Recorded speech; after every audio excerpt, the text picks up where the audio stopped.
Suamiku lempar berkas perceraian tepat di hari pemakaman ibuku.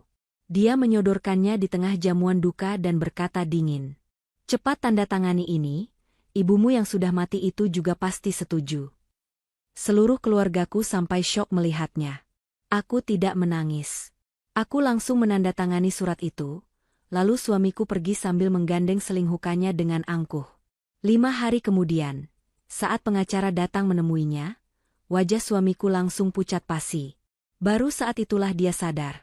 Dokumen terpenting yang kutandatangani hari itu bukan hanya sekedar surat perceraian.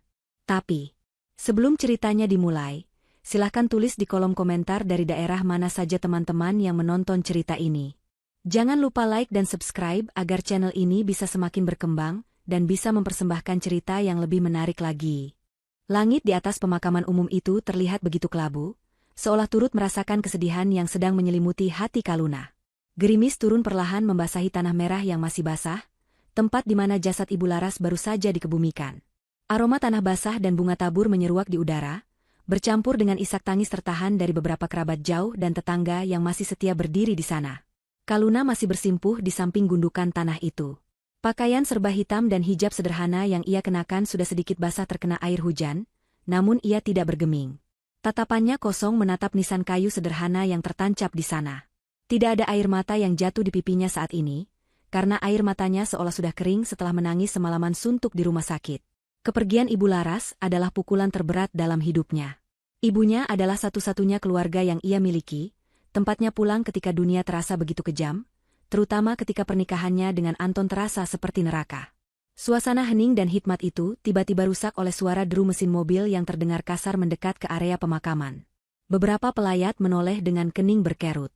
Sebuah mobil sedan mewah berwarna hitam berhenti tepat di pinggir jalan setapak, tidak jauh dari liang lahat. Pintu mobil terbuka dan keluarlah sosok Anton. Lelaki itu mengenakan setelan jas mahal yang sangat kontras dengan suasana pemakaman yang sederhana dan didominasi oleh warga kampung sekitar. Wajahnya terlihat segar, tidak ada guratan kesedihan sedikit pun di sana. Yang lebih mengejutkan lagi, Anton tidak datang sendiri. Dari pintu penumpang sebelah kiri, turunlah seorang wanita dengan pakaian yang cukup ketat dan riasan wajah yang tebal. Wanita itu adalah Maria, rekan kerja Anton yang selama ini sering digosipkan memiliki hubungan khusus dengannya. Maria menggandeng lengan Anton dengan manja, seolah mereka sedang menghadiri pesta, bukan pemakaman. Para pelayat mulai berbisik-bisik. Suara kasak-kusuk terdengar jelas di telinga Kaluna, namun wanita itu tetap menunduk, mengusap nisan ibunya. Ia sudah menduga Anton akan datang, tapi ia tidak menyangka suaminya akan sekejam ini membawa selingkuhannya tepat di hari pemakaman ibunya. Anton melangkah dengan sepatu kulit mengkilapnya, berusaha menghindari becekan lumpur dengan wajah jijik. Ia berjalan lurus menuju Kaluna, tanpa menyalami para tetangga atau kerabat yang lebih tua. Tidak ada rasa hormat sedikit pun di matanya. Ia berhenti tepat di belakang Kaluna yang masih bersimpuh. Bayangan tubuh Anton menutupi tubuh kecil Kaluna. Bangunlah Kaluna, jangan berdrama di sini. Suara Anton terdengar dingin dan tajam, membelah kesunyian pemakaman. Kaluna menarik napas panjang, mencoba menguatkan hatinya sebelum perlahan berdiri. Ia membalikkan badan dan menatap wajah suaminya. Di sebelahnya, Maria menatap Kaluna dengan senyum sinis yang menyebalkan, seolah ia adalah pemenang di situasi ini. Kaluna menatap Anton tepat di manik matanya, mencari sisa-sisa hati nurani yang mungkin masih ada, namun nihil. Yang ia temukan hanyalah keangkuhan dan ketidaksabaran. Anton tidak mengucapkan bela sungkawa. Ia juga tidak menanyakan kabar Kaluna. Tangan Anton justru terulur ke depan, menyodorkan sebuah map berwarna biru tua ke dada Kaluna dengan kasar. Ini berkas yang sudah kusiapkan sejak minggu lalu. Cepat tanda tangani ini sekarang juga. Aku tidak punya banyak waktu untuk berlama-lama di tempat kotor begini. Kaluna menatap map itu, lalu menatap Anton kembali. Ia tahu betul apa isi map itu tanpa perlu membukanya. Selama ibunya sakit keras, Anton memang sudah berkali-kali mengancam akan menceraikannya. Alasan Anton selalu sama, ia tidak mau hartanya tergerus untuk membiayai pengobatan Ibu Laras yang sakit-sakitan. Anton selalu beranggapan bahwa keluarga Kaluna hanya benalu yang menyusahkan hidupnya. Anton merasa dirinya sudah sukses dan kaya raya berkat kerja kerasnya sendiri, dan ia tidak sudi berbagi hasil keringatnya dengan mertua yang menurutnya miskin dan penyakitan. "Mas, ini pemakaman ibu. Apa tidak bisa kita bicara di rumah nanti?" Suara Kaluna terdengar parau dan lemah. Ia tidak ingin ribut di depan makam ibunya. Ia ingin menjaga kehormatan ibunya untuk terakhir kalinya. Namun Anton justru tertawa meremehkan. Suara tawanya terdengar sumbang di tengah suasana duka.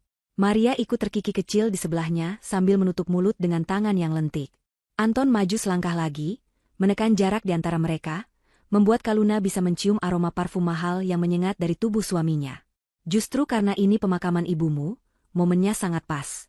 Dengar ya Kaluna, ibumu itu meninggal pasti meninggalkan banyak hutang pengobatan. Aku tahu betul biaya rumah sakit tidak murah.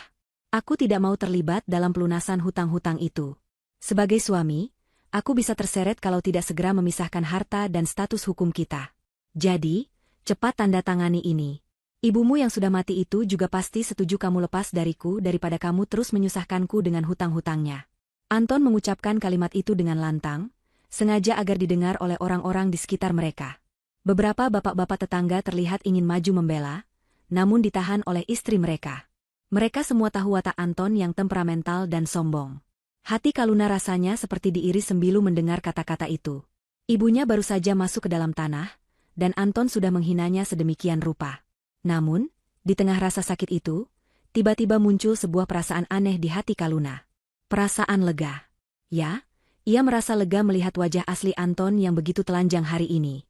Selama ini ia bertahan demi ibunya, karena ibunya selalu berharap Kaluna bisa membina rumah tangga yang utuh.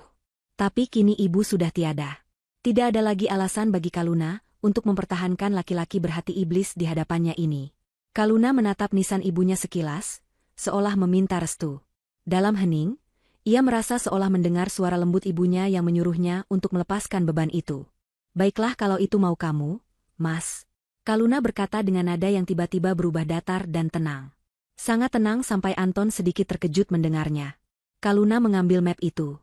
Ia tidak membukanya lembar demi lembar untuk membaca klausulnya. Ia tahu Anton pasti sudah mengatur segalanya agar ia tidak mendapatkan sepeser pun harta Gonogini.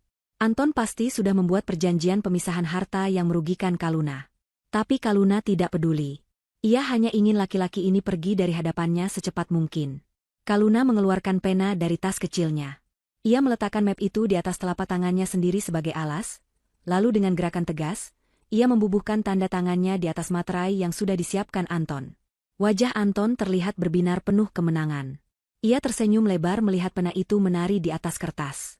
Maria bahkan bertepuk tangan kecil saking senangnya. Setelah menandatangani berkas itu, Kaluna menutup mapnya dan menyerahkannya kembali kepada Anton. Anton menyambar map itu dengan kasar, memeriksanya sekilas untuk memastikan tanda tangannya sah, lalu menyeringai puas. Ia merasa sangat cerdas. Ia merasa baru saja menyelamatkan aset-asetnya dari kemungkinan tuntutan hutang warisan mertuanya. Ia merasa telah membuang beban hidupnya. Bagus. Mulai detik ini, kita tidak ada hubungan apa-apa lagi. Kamu urus sendiri hutang-hutang ibumu. Jangan pernah datang ke rumahku atau kantor untuk meminta bantuan. Barangnya akan kukirim lewat jasa angkut besok. Anton berkata dengan nada final. Ia merapikan jasnya, lalu berbalik badan menggandeng Maria. Mereka berdua berjalan menjauh meninggalkan Kaluna yang masih berdiri mematung. Sebelum Anton benar-benar masuk ke dalam mobil, Kaluna berbisik pelan, namun cukup jelas di tengah keheningan gerimis yang mulai reda. Kau benar, Mas. Ibu pasti sangat setuju dengan keputusan ini. Anton sempat berhenti sejenak mendengar bisikan itu, namun ia hanya mendengus mengejek dan tidak menoleh ke belakang.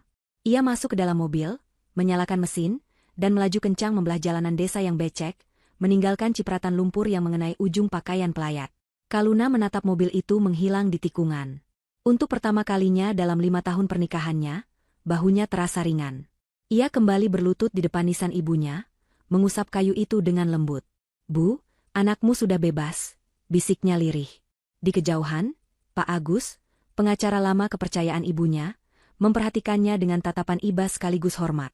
Ia memegang sebuah tas kerja kulit yang terlihat tua, menunggu waktu yang tepat untuk menghampiri Kaluna. Suasana restoran bintang 5 di pusat kota itu begitu gemerlap.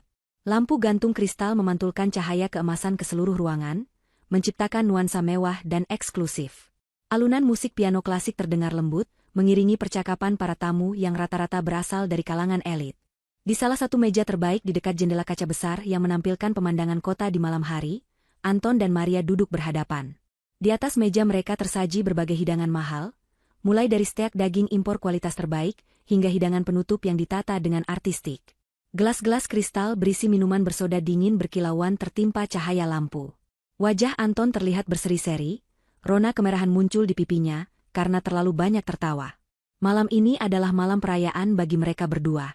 Anton merasa dirinya adalah pria paling beruntung dan paling cerdas di dunia. Ia baru saja menyingkirkan istri yang menurutnya tidak berguna, dan membebaskan dirinya dari potensi masalah keuangan keluarga mertuanya. Maria terlihat sangat menikmati suasana itu. Ia memotong daging steaknya dengan anggun, sesekali melirik Anton dengan tatapan memuja yang dibuat-buat. Baginya, Anton adalah tambang emas yang akhirnya berhasil ia kuasai sepenuhnya. Sayang, kamu benar-benar hebat tadi siang. Tegas sekali. Aku sampai kagum melihat bagaimana kamu melempar map itu. Wanita kampung itu memang harus dikasih pelajaran biar sadar diri, ucap Maria sambil menyuapkan potongan daging ke mulutnya. Ia sengaja memuji ego Anton agar pria itu semakin royal padanya. Anton tertawa bangga, menyandarkan punggungnya ke kursi empuk restoran. Ia menyesap minumannya dengan gaya berlebihan, seolah-olah ia adalah raja minyak. Tentu saja. Dalam bisnis maupun hidup, kita harus bertindak cepat, Maria. Kalau aku menunda sehari saja, bisa-bisa pengacara atau penagih hutang ibunya datang ke rumah menuntut warisan atau pelunasan biaya rumah sakit. Kamu tahu kan ibunya sakit lama sekali? Biayanya pasti ratusan juta. Si Kaluna yang bodoh itu pasti akan bingung setengah mati membayarnya. Untung aku sudah buat dia tanda tangan surat pelepasan hak dan harta itu. Anton menjelaskan strateginya dengan bangga. Ia merasa langkahnya menceraikan Kaluna tepat di hari kematian ibunya adalah manuver jenius untuk melindungi aset pribadinya. Maria mengangguk-angguk setuju, matanya berbinar licik. Berarti sekarang uang kamu aman dong? Oh ya, karena kamu sudah resmi cerai, janjimu soal mobil baru itu jadikan? Masa aku masih harus naik taksi online terus kalau mau ketemu kamu? Mobil lamaku sudah sering mogok. Rengek Maria dengan nada manja. Tangannya meraih tangan Anton di atas meja, mengelusnya perlahan. Anton tersenyum lebar. Tenang saja. Besok kita ke showroom. Pilih mobil mana saja yang kamu mau. Uangku tidak akan habis hanya untuk beli mobil. Karirku sedang bagus-bagusnya, dan sekarang tidak ada lagi beban istri yang harus dibiayai. Hidupku sekarang sepenuhnya milikku, dan milikmu tentu saja. Mereka berdua tertawa bersama, membayangkan masa depan yang penuh kemewahan tanpa gangguan dari Kaluna. Sementara itu, di sebuah rumah tua di pinggiran kota, suasana yang sangat berbeda sedang terjadi. Rumah peninggalan Ibu Laras itu terlihat sunyi dan sederhana dari luar. Dindingnya terbuat dari kayu jati tua yang kokoh namun terlihat kusam dimakan usia. Tidak ada perabotan mewah di dalamnya, hanya kursi-kursi rotan lama dan lemari kayu berisi buku-buku. Kaluna duduk di ruang tamu, ditemani oleh Pak Agus. Lelaki parubaya itu duduk dengan punggung tegak, wajahnya serius namun memancarkan aura kebapakan yang menenangkan. Di atas meja kayu di antara mereka, Pak Agus meletakkan sebuah kotak besi kecil dan beberapa tumpuk dokumen tebal. Nak Kaluna, saya turut berduka cita atas perlakuan suami kamu tadi siang. Tapi seperti kata Ibu Laras dulu, karakter asli seseorang akan terlihat saat dia merasa di atas atau saat dia merasa terancam rugi, kata Pak Agus membuka pembicaraan. Suaranya berat dan berwibawa. Kaluna hanya mengangguk pelan. Matanya masih sembab, namun tatapannya kini lebih tajam dan fokus. Rasa sakit hati akibat perlakuan Anton perlahan berubah menjadi rasa ingin tahu akan apa yang sebenarnya disembunyikan ibunya selama ini. Pak Agus membuka tas kerjanya dan mengeluarkan sebuah kunci emas kecil yang terlihat antik. Ia menyerahkannya kepada Kaluna. Ini adalah kunci brankas utama Ibu Laras di Bank Sentral. Dan dokumen-dokumen di meja ini adalah surat-surat legal yang selama ini Ibu titipkan pada saya. Ibu Laras berpesan, semua ini baru boleh dibuka dan diserahkan kepadamu setelah dua hal terjadi. Pertama, Ibu meninggal dunia. Kedua, Anton menunjukkan watak aslinya dengan meninggalkanmu. Pak Agus menjeda kalimatnya sejenak, membiarkan Kaluna mencerna informasi itu. Kaluna mengerutkan kening, bingung. Maksud Bapak apa? Ibu kan hanya pensiunan guru biasa. Tabungan ibu memang ada, tapi rasanya tidak perlu sampai disimpan di brankas Bank Sentral dan pakai pengacara sekelas Pak Agus. Kaluna memang tahu ibunya memiliki tabungan untuk hari tua, tapi ia tidak pernah membayangkan ada sesuatu yang besar di baliknya. Selama ini mereka hidup sangat hemat. Bahkan untuk pengobatan, Ibu Laras menggunakan fasilitas kesehatan umum dan menolak dirawat di kamar VIP. Pak Agus tersenyum tipis, senyum yang penuh arti. Itulah hebatnya ibumu, Nak. Beliau adalah wanita paling cerdas dan paling rendah hati yang pernah saya kenal. Ibu Laras bukan sekadar pensiunan guru. 30 tahun yang lalu, Ibumu adalah investor pertama yang menanamkan modal di perusahaan tambang batu bara yang sekarang menjadi raksasa di Kalimantan. Beliau juga memiliki tanah seluas 50 hektar di kawasan industri yang sekarang nilainya melambung tinggi. Beliau adalah silent partner, pemegang saham pengendali yang tidak pernah mau namanya muncul di media. Beliau memilih hidup sederhana untuk mendidikmu menjadi wanita kuat yang tidak silau harta, sekaligus untuk menguji siapa saja orang yang tulus berada di dekat kalian. Mata Kaluna terbelalak lebar. Tangannya gemetar saat mengambil salah satu dokumen yang disodorkan Pak Agus. Di sana tertulis daftar aset yang nilainya membuat kepalanya pening. Angka 0 di belakang nominal itu begitu banyak. Ada saham perusahaan properti, kepemilikan gedung perkantoran di pusat kota, hingga deposito yang bunganya saja cukup untuk membiayai hidup mewah 7 turunan. Ternyata, selama ini ia adalah putri dari seorang konglomerat yang memilih hidup dalam kesunyian. Jadi, Anton. Kaluna tidak sanggup menyelesaikan kalimatnya.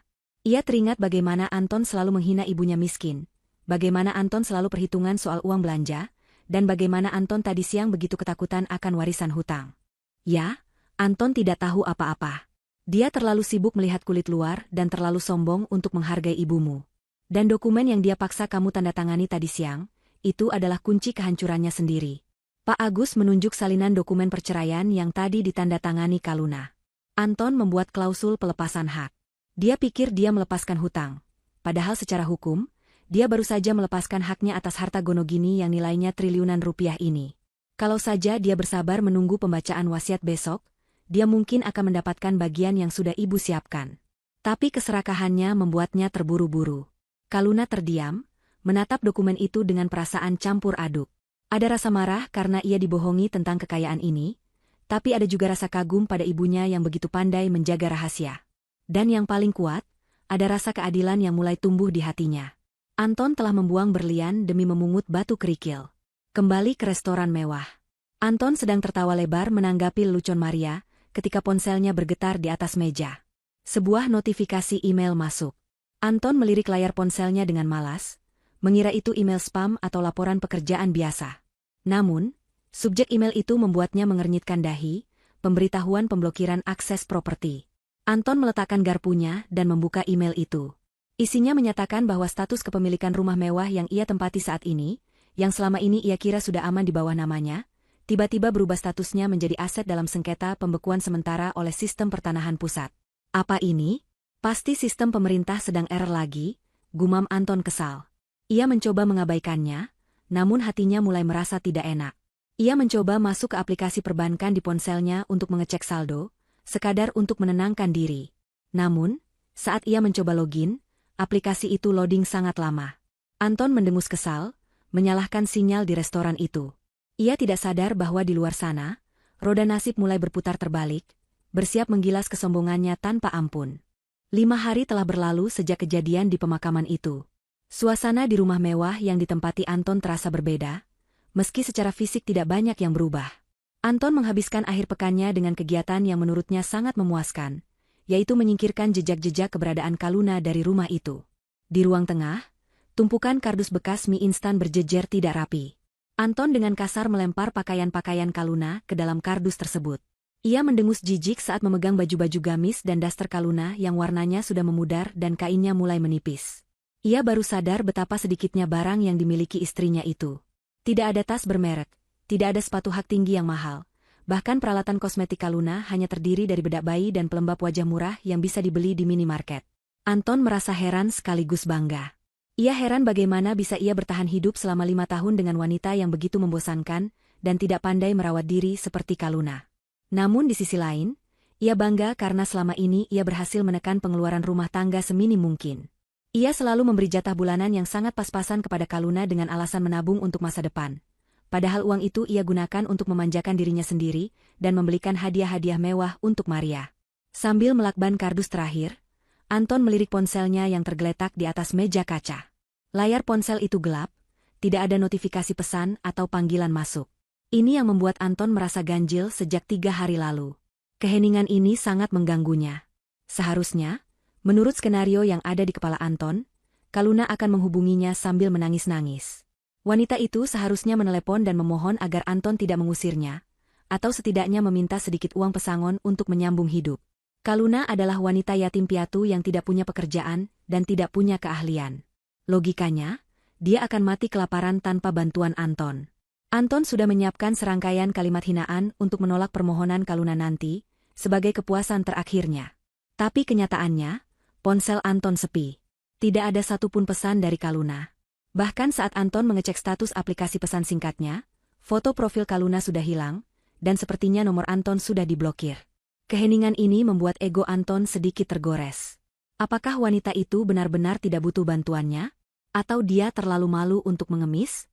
Lamunan Anton buyar ketika suara hak sepatu beradu dengan lantai marmer terdengar mendekat.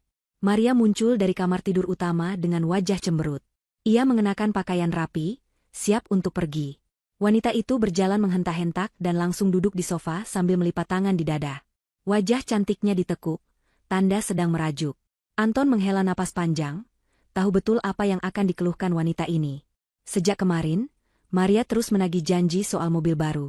Maria merasa berhak mendapatkan hadiah atas kesabarannya menjadi selingkuhan selama setahun terakhir.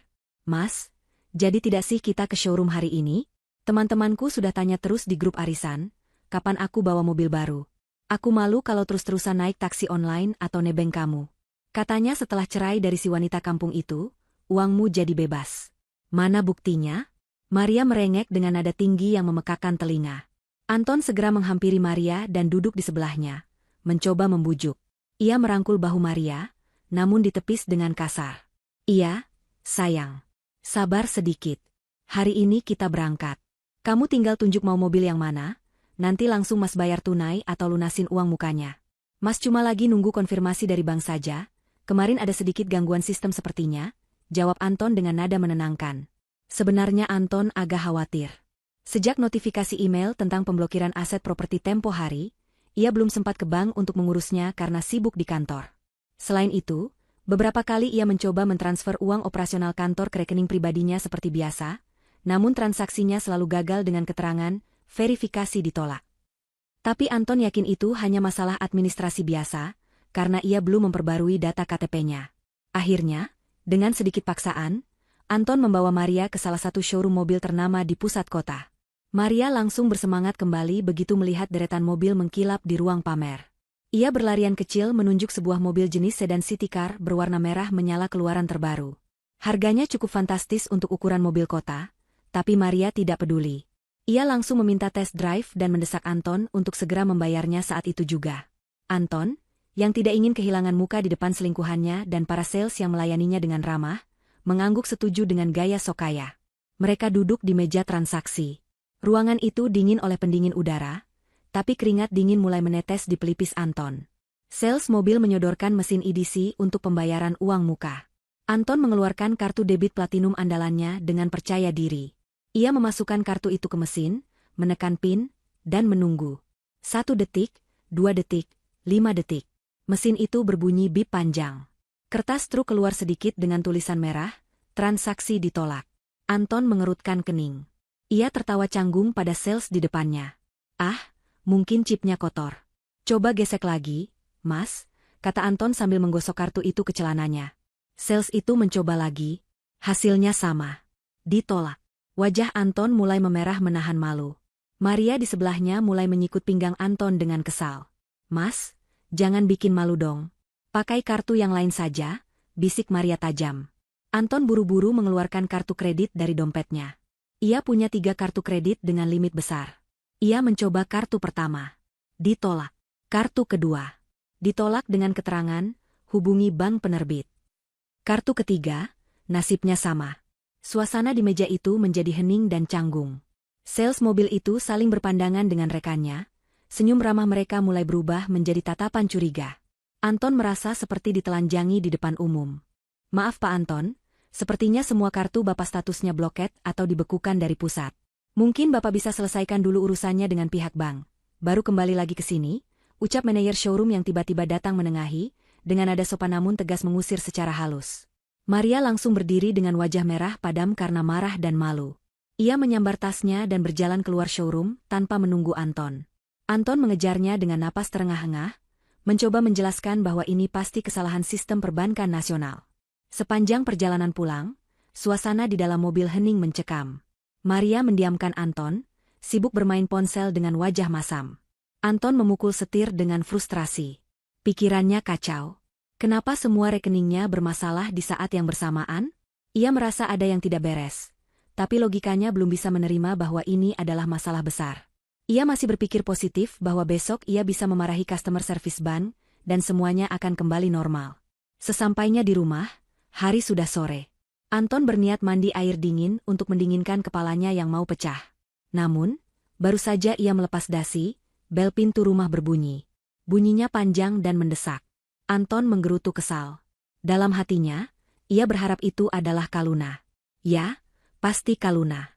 Pasti wanita itu akhirnya menyerah dan datang mengemis setelah 5 hari kelaparan. Semangat Anton tiba-tiba bangkit kembali. Ia ingin melampiaskan kekesalan dan rasa malunya di showroom tadi kepada Kaluna. Ia ingin memaki wanita itu. Anton berjalan cepat menuju pintu depan. Ia membuka pintu dengan kasar sambil memasang wajah garang. Nah, akhirnya datang juga kamu, dasar wanita tidak tahu di. Kalimat Anton terhenti di tenggorokan. Matanya terbelalak kaget. Di depannya bukan Kaluna yang berdiri dengan baju lusuh. Yang berdiri di sana adalah Pak Agus, pengacara Ibu Laras, didampingi oleh 2 orang pria berbadan tegap yang mengenakan seragam polisi, serta 2 orang lagi yang memakai kemeja batik rapi membawa map-map tebal. Wajah Pak Agus terlihat sangat tenang, namun tatapannya sedingin es. Di belakang mereka, sebuah truk engkel box sudah terparkir di depan pagar, siap mengangkut barang. Selamat sore, Pak Anton. Maaf mengganggu waktu istirahat Bapak. Kami datang untuk melaksanakan eksekusi dokumen yang Bapak tanda tangani 5 hari yang lalu, ucap Pak Agus dengan nada datar tanpa ekspresi. Anton mundur selangkah, lututnya tiba-tiba terasa goyah. Firasat buruk yang sejak tadi ia coba tepis, kini menghantamnya seperti ombak besar. Anton mencoba menguasai dirinya. Ia menegakkan badan, berusaha terlihat berwibawa di depan Pak Agus dan para petugas, meski jantungnya berdegup kencang tak karuan. Ia merasa tersinggung didatangi secara tiba-tiba seperti ini. Baginya, Pak Agus hanyalah pengacara kampung yang mengurusi warisan-warisan kecil, tidak selevel dengan dirinya yang manajer perusahaan besar. Apa-apaan ini, Pak Agus? Bawa polisi segala. Kalau mau ambil barang-barang rongsokan Kaluna, silakan ambil saja. Sudah saya siapkan di kardus di ruang tengah. Tidak perlu pakai drama begini, saya juga tidak sudi menyimpan barang-barang dia, ujar Anton dengan nada tinggi, mencoba menutupi kegugupannya. Ia menunjuk ke arah ruang tengah dengan dagunya, bersikap angkuh. Pak Agus tidak bergerak. Ia justru tersenyum tipis. Sebuah senyum yang membuat bulu kuduk Anton meremang. Pria parubaya itu membuka tas kerjanya dengan gerakan pelan dan terukur. Ia mengeluarkan sebuah dokumen yang sangat familiar bagi Anton. Itu adalah map biru yang dilemparkan Anton ke hadapan Kaluna di pemakaman 5 hari lalu. Kami memang akan mengambil barang-barang Ibu Kaluna, Pak Anton. Tapi kedatangan utama kami bukan untuk itu. Kami di sini untuk memastikan Bapak mengosongkan rumah ini dan menyerahkan semua aset yang tercatat dalam lampiran perjanjian ini. Termasuk mobil yang ada di garasi, dan kunci motor yang Bapak pegang. Pak Agus berbicara dengan tenang namun setiap katanya terasa menekan. Anton tertawa, sebuah tawa yang dipaksakan dan terdengar sumbang. Bapak ini ngelindur ya? Ini rumah saya. Mobil itu mobil dinas kantor saya. Kaluna tidak punya hak apa-apa atas semua ini. Saya yang kerja keras membiayai rumah ini. Di surat itu jelas tertulis Kaluna tidak menuntut harta Gonogini. Saya yang buat suratnya, saya tahu isinya. Anton mulai membentak, wajahnya merah padam. Pak Agus menggeleng pelan. Ia melangkah maju, menyodorkan dokumen itu tepat ke depan wajah Anton. Silakan Bapak baca ulang. Bukan di halaman pertama, tapi di halaman 4, pasal 4 ayat 2. Bagian yang Bapak tambahkan sendiri, karena Bapak takut menanggung hutang pengobatan Ibu Laras. Bapak ingat? Tangan Anton gemetar saat menerima dokumen itu. Ia membukanya dengan kasar, membalik halaman sampai ke halaman yang dimaksud. Matanya menyusuri deretan kalimat hukum yang dulu ia susun dengan bantuan teman legal di kantornya demi mengamankan dirinya. Matanya terpaku pada satu paragraf yang ditunjuk oleh telunjuk Pak Agus. Bunyi pasalnya, pihak pertama, suami, dengan kesadaran penuh dan tanpa paksaan, melepaskan segala hak, tuntutan, dan kepemilikan atas seluruh aset, harta benda, warisan, dan harta bawaan yang dimiliki oleh pihak kedua, istri, baik yang sudah ada saat ini, maupun yang akan timbul, cair, atau menjadi hak pihak kedua di masa depan, akibat pewarisan dari orang tua pihak kedua. Pihak pertama menyatakan tidak akan meminta 1 rupiah pun dari aset keluarga pihak kedua, demi menghindari kewajiban hutang piutang yang mungkin melekat pada aset tersebut. Lalu kenapa? Ini kan supaya saya tidak kena getah kalau ibunya ninggalin hutang. Anton berteriak, masih belum paham di mana letak kesalahannya. Ia merasa benar. Ia melakukan itu untuk melindungi dirinya dari tagihan rumah sakit yang ia bayangkan jumlahnya ratusan juta. Pak Agus menatap Anton dengan tatapan kasihan, seolah melihat anak kecil yang bodoh. Masalahnya, Pak Anton, Ibu Laras tidak meninggalkan hutang 1 rupiah pun. Semua biaya pengobatan beliau sudah ditanggung oleh asuransi premium yang beliau miliki sejak muda. Yang Ibu Laras tinggalkan adalah aset. Aset yang sangat besar. Dan dengan tanda tangan Bapak di pasal ini, Bapak secara resmi, sah di mata hukum, dan mutlak, telah menolak dan melepaskan hak Bapak atas semua harta tersebut. Bapak melepaskan bagian Bapak dari harta Gonogini yang seharusnya Bapak dapatkan jika Bapak tidak serakah. Harta apa maksud Bapak? Rumah gubuk reot ibunya itu? Ambil saja. Saya tidak butuh. Anton masih menyangkal, tapi suaranya mulai bergetar. Keringat dingin mengucur deras di punggungnya. Pak Agus memberi isyarat kepada stafnya. Salah satu pria berbaju batik menyerahkan sebuah berkas laporan audit aset. Pak Agus membacakannya dengan lantang. Ibu Larasati adalah pemegang saham mayoritas, sebesar 60%, dari PT Nusantara Properti, perusahaan induk yang menaungi tempat Bapak bekerja saat ini. Rumah ini, secara sertifikat, sebenarnya dibeli atas nama Ibu Laras dan dipinjamkan kepada Kaluna. Mobil dinas yang Bapak pakai adalah aset perusahaan yang kepemilikannya ada di bawah kendali pemegang saham utama. Dan hari ini, 5 hari setelah kematian beliau, seluruh aset tersebut resmi balik nama menjadi milik ahli waris tunggal, yaitu Ibu Kaluna. Dunia seakan runtuh menimpa kepala Anton detik itu juga. Telinganya berdengung hebat. Ia mundur terhuyung-huyung hingga punggungnya menabrak tembok. Wajahnya yang tadi merah karena marah, kini berubah menjadi pucat pasi, seputih kertas. Ia menatap Pak Agus dengan mulut menganga, mencoba mencari tanda-tanda bahwa ini semua hanyalah lelucon prank. Tapi wajah-wajah serius di depannya tidak menunjukkan tanda-tanda bercanda. Jadi, maksud Bapak perusahaan tempat saya kerja, rumah ini, punya Kaluna? Suara Anton terdengar mencicit, hilang sudah segala keangkuhannya. Benar. Dan karena Bapak sudah menandatangani surat pelepasan hak ini demi menghindari hutang imajiner Bapak, maka Bapak tidak berhak atas 1 sen pun dari nilai aset ini. Padahal, jika Bapak tidak menceraikan Ibu Kaluna, atau setidaknya tidak memaksakan pasal pelepasan hak ini, Bapak sebagai suami sah akan otomatis mendapatkan hak kelola atau setidaknya bagian dari dividen. Tapi Bapak sendiri yang membuangnya. Bapak yang bersikeras menulis kalimat, melepaskan segala hak itu. Selamat, Pak Anton. Keinginan Bapak terkabul. Bapak benar-benar lepas dari keluarga Kaluna, tanpa membawa apa-apa. Anton merosot ke lantai. Kakinya tidak kuat lagi menopang tubuhnya. Ia ingat betul saat ia mengetik pasal itu di laptopnya sambil tertawa-tawa mengejek kemiskinan mertuanya. Ia ingat bagaimana ia membentak Kaluna di makam untuk segera menandatanganinya. Ia ingat bisikan Kaluna, "Kau benar, Mas. Ibu pasti sangat setuju." Ternyata itu bukan bisikan kepasrahan. Itu adalah bisikan kemenangan. Kaluna tahu. Kaluna tahu semuanya dan membiarkan Anton masuk ke dalam perangkap yang ia buat sendiri. Polisi yang mendampingi Pak Agus melangkah maju. "Maaf Pak Anton, berdasarkan laporan pemilik rumah yang baru, Ibu Kaluna, Bapak diminta untuk mengosongkan properti ini malam ini juga. Kami di sini untuk memastikan tidak ada aset perusahaan atau aset pribadi Ibu Kaluna yang Bapak bawa. Silakan Bapak kemasi barang-barang pribadi Bapak sekarang." Maria, yang sejak tadi mengintip dari balik pintu kamar dengan wajah ketakutan, menjerit histeris saat mendengar mereka harus angkat kaki. Tapi Anton sudah tidak mendengarnya lagi. Pandangannya kosong menatap lantai marmer yang dingin. Ia baru saja melepaskan kerajaan bisnis demi sebuah mobil kredit yang bahkan gagal ia beli tadi siang. Ia merasa menjadi manusia paling bodoh di muka bumi. Di kepalanya hanya terbayang wajah Kaluna yang tenang, wajah yang selama ini ia sia-siakan, yang ternyata adalah pemilik hidupnya yang sesungguhnya. Pagi itu matahari bersinar terik, seolah ingin membakar kulit siapa saja yang berani menantangnya. Namun, bagi Anton, panasnya matahari tidak sebanding dengan panasnya rasa malu dan amarah yang membakar dadanya. Ia terbangun di sebuah kamar sempit yang pengap. Dindingnya bercat kusam dengan beberapa bagian yang mengelupas karena lembab. Suara bising kendaraan dari jalan raya terdengar begitu jelas, menyusup masuk melalui ventilasi kayu yang sudah lapuk. Ini adalah kontrakan Maria. Kontrakan yang dulu hanya Anton singgahi sesekali untuk bersenang-senang, Kini menjadi satu-satunya tempat ia bernaung setelah diusir paksa dari rumah mewahnya semalam. Anton menggeliat bangun, punggungnya terasa sakit karena tidur di kasur busa tipis yang sudah kempes di bagian tengahnya.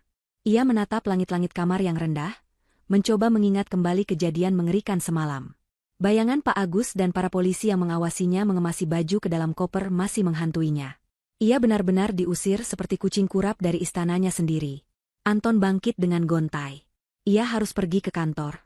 Ya, kantor. Satu-satunya tempat yang masih menyisakan harga dirinya.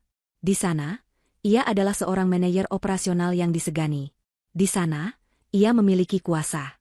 Anton meyakinkan dirinya sendiri bahwa kejadian semalam hanyalah masalah hukum perdata keluarga yang bisa ia selesaikan nanti. Yang penting, posisinya di perusahaan aman. Ia adalah aset berharga perusahaan, tangan kanan direktur. Tidak mungkin masalah rumah tangga akan mempengaruhi karirnya yang cemerlang. Anton mandi dengan terburu-buru di kamar mandi yang sempit dan berbau sabun murah. Airnya kecil dan dingin, membuatnya menggerutu sepanjang waktu. Saat ia keluar kamar, Maria masih tertidur pulas dengan wajah masam, sisa pertengkaran mereka semalam karena Anton gagal membelikan mobil. Anton tidak membangunkannya. Ia berpakaian rapi, mengenakan kemeja terbaiknya yang sempat ia selamatkan, lalu memesan ojek online karena mobil dinasnya sudah disita oleh tim Pak Agus semalam. Perjalanan menuju kantor terasa menyiksa. Anton terbiasa duduk nyaman di balik kemudi sedan berpendingin udara, mendengarkan musik jazz, dan menikmati perjalanan. Kini, ia harus berdesak-desakan di atas motor, menghirup asap knalpot, dan merasakan debu jalanan menempel di wajahnya yang berkeringat.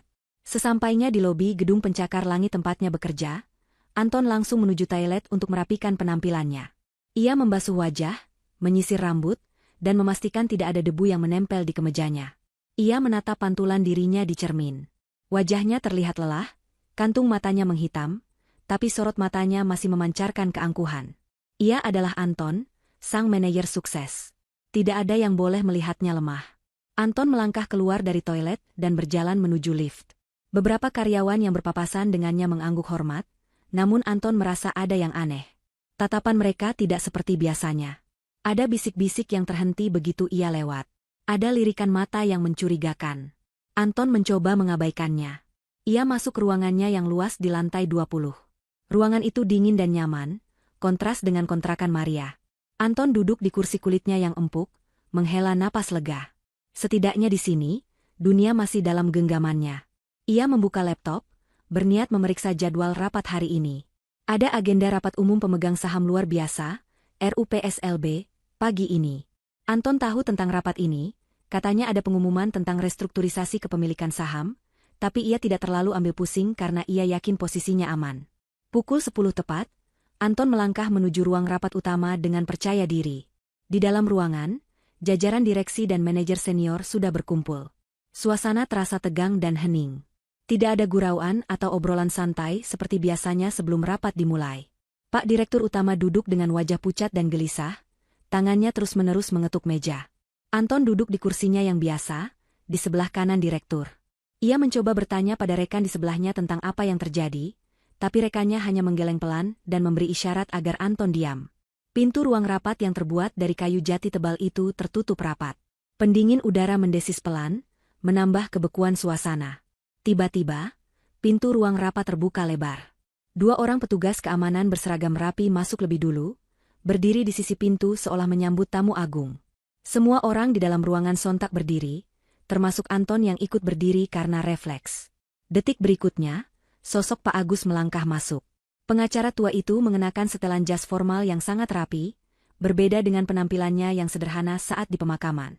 Ia membawa sebuah map tebal. Anton terkejut melihat Pak Agus ada di sini. Apa urusan pengacara kampung itu di perusahaan raksasa ini? Namun, kejutan sebenarnya baru saja dimulai. Di belakang Pak Agus, masuklah seorang wanita. Waktu seolah berhenti berputar bagi Anton. Matanya terbelalak lebar, napasnya tercekat di tenggorokan. Wanita itu mengenakan setelan blazer kerja yang dijahit sempurna membalut tubuhnya, dipadukan dengan celana bahan yang jatuh dengan elegan. Hijabnya tertata rapi, sederhana namun memancarkan aura wibawa yang sangat kuat. Tidak ada lagi daster lusuh. Tidak ada lagi wajah kusam tanpa riasan. Wajah wanita itu bersih, bersinar, dan tatapan matanya tajam setajam elang. Itu adalah Kaluna. Istri yang diceraikannya, wanita yang ia hina miskin, wanita yang ia usir dari hidupnya. Kaluna berjalan dengan langkah tegap dan percaya diri, dagunya terangkat lurus. Aura yang dipancarkannya begitu mengintimidasi, membuat para direktur yang usianya jauh lebih tua menundukkan kepala sebagai tanda hormat. Pak Agus mempersilakan Kaluna duduk di kursi paling ujung, kursi yang biasanya diduduki oleh komisaris utama atau pemilik saham terbesar. Anton merasa kakinya lemas. Ia berpegangan pada pinggiran meja agar tidak jatuh. Pikirannya kacau balau. Bagaimana mungkin? Bagaimana mungkin Kaluna ada di sini? Pertanyaan itu berputar-putar di kepalanya seperti kaset rusak. Kaluna duduk dengan anggun, meletakkan tangannya yang saling bertaut di atas meja. Ia menyapu pandangan ke seluruh ruangan, menatap satu persatu wajah para petinggi perusahaan. Saat tatapannya sampai pada Anton, ia berhenti sejenak. Tidak ada senyum, tidak ada kemarahan. Hanya tatapan dingin yang kosong, seolah Anton adalah benda mati yang tidak berharga. Pak Direktur Utama berdehem, memecah keheningan yang mencekam.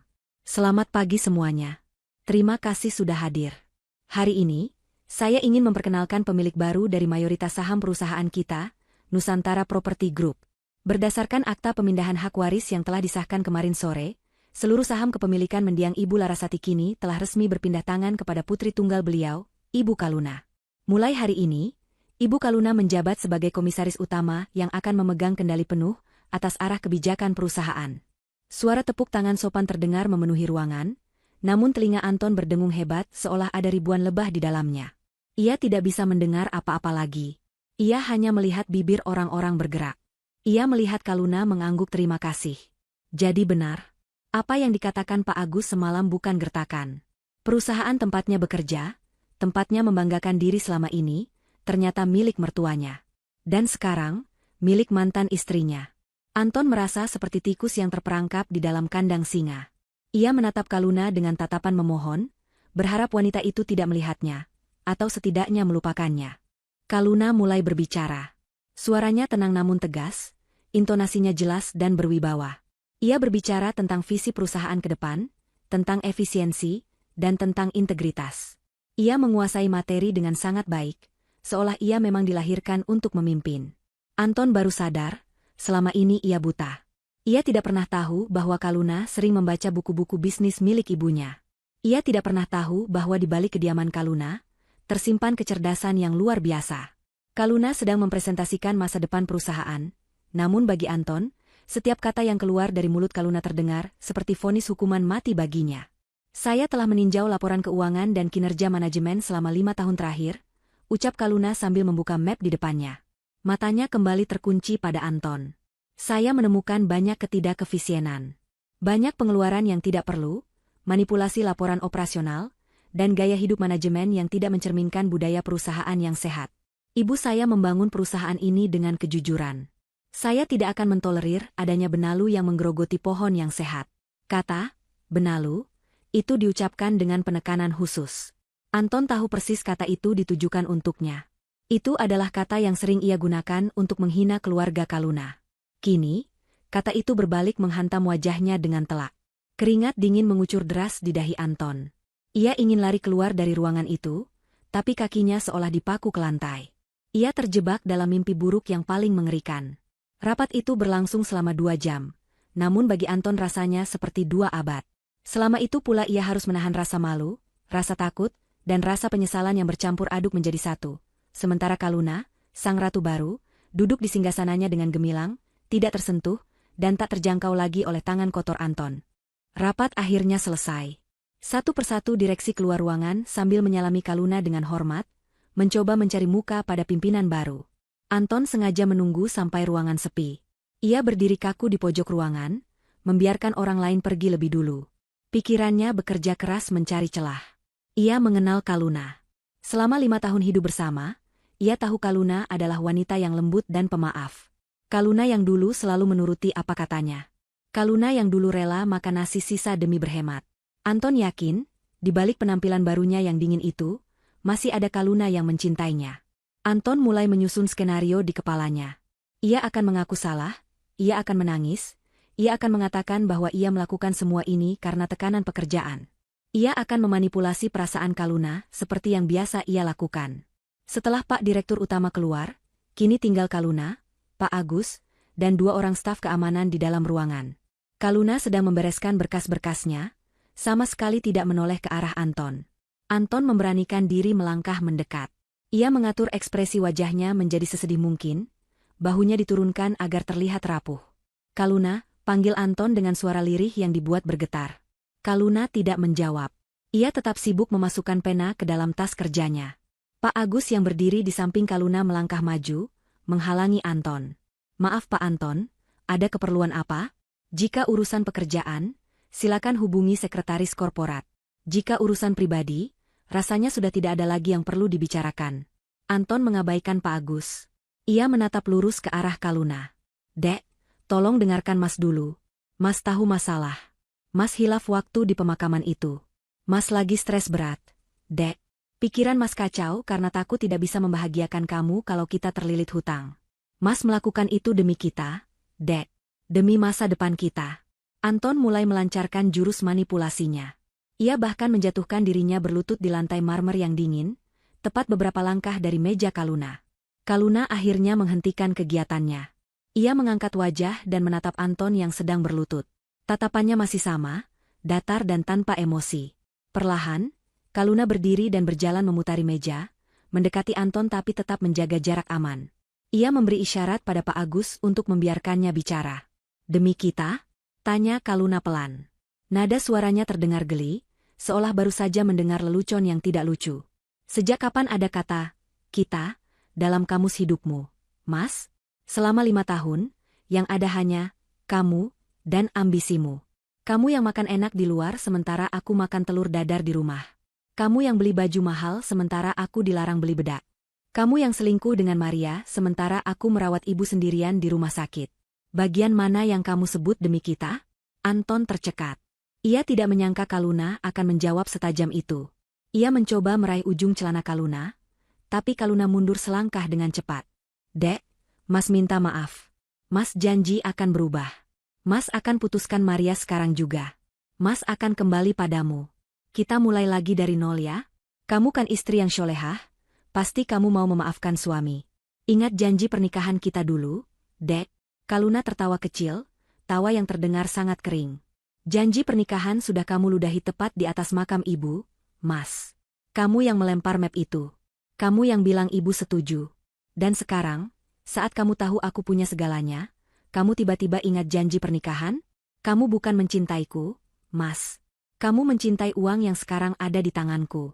Kamu mencintai kekuasaan yang sekarang aku miliki. Bukan begitu, Dek?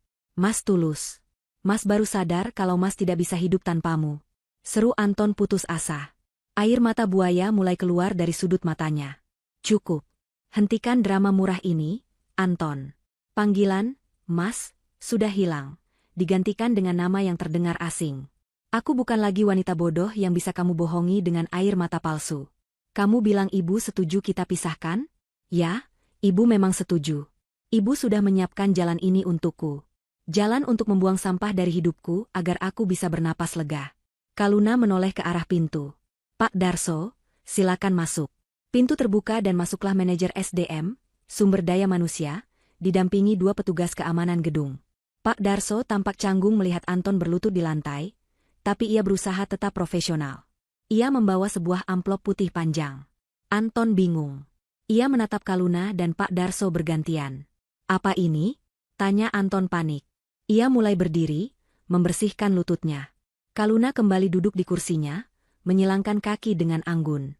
Sesuai hasil audit yang saya baca tadi pagi, ditemukan bukti-bukti kuat adanya penggelapan dana operasional yang dilakukan oleh manajer operasional, saudara Anton, selama 2 tahun terakhir. Memanipulasi biaya perjalanan dinas, markup vendor catering, dan penggunaan aset kantor untuk kepentingan pribadi. Nilainya cukup fantastis untuk ukuran seorang manajer yang gajinya sudah besar. Wajah Anton berubah menjadi abu-abu.